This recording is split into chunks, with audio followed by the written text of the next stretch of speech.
Əli Kərimli kimdir? Bəlkə də bir çoxları 1993-cü ilin iyulunda Milli Məclisdə Ali Sovetin sədri Heydər Əliyevə etiraz edərək baş verən hadisələri dövlət çevrilişi kimi qiymətləndirən siyasətçini 28 yaşlı Əli Kərimlini xatırlayır. Bizim bugün yaratdığımız tarix ondan ibarət olacaq ki, silahlı qüvvələr tərəfindən Azərbaycan Respublikasında artıq başlanmış dövlət çevrilişinin parlament yolu ilə başa çatması olacaq.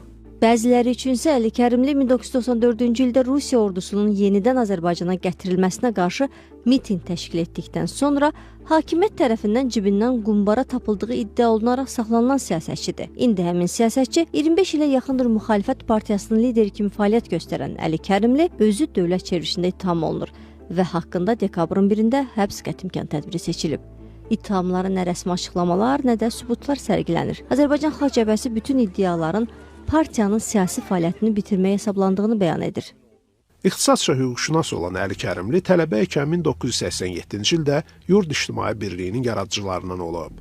1992-ci ildən Xalq Cəbhəsini müxtəlif vəzifələrdə təmsil eləyib. 2001-ci ildə isə qurultayda partiya sədri seçilib. Milli Məclisin 1-ci və 2-ci çağırış üzrə 1995 və 2000-ci illərdə AXCP-nin nümayəndəsi kimi parlamentdə təmsil olunub. 2005-ci il seçkilərində Konstitusiya Məhkəməsi nəticələrini ləğv etdikdən sonra AXCP ümumən prosesin saxtalaşdırılmasına etiraz edərək parlamentə getməkdən imtina eləyib. Əli Kərimli 2003-cü il seçkilərində prezidentliyə namizəd olsa da, seçki ərəfəsində namizədliyini Milli İstiqlal Partiyasının sədri Etibar Məmmədovun xeyrinə geri götürərək onunla seçkilərə koalisiya alanda gedib. Əli Kərimli 2013-cü ildə Demokratik Qüvvələrin Milli Şurasının qurucu üzvlərindən biri olub.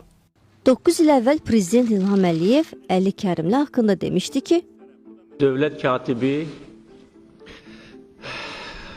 komsomolçuydu.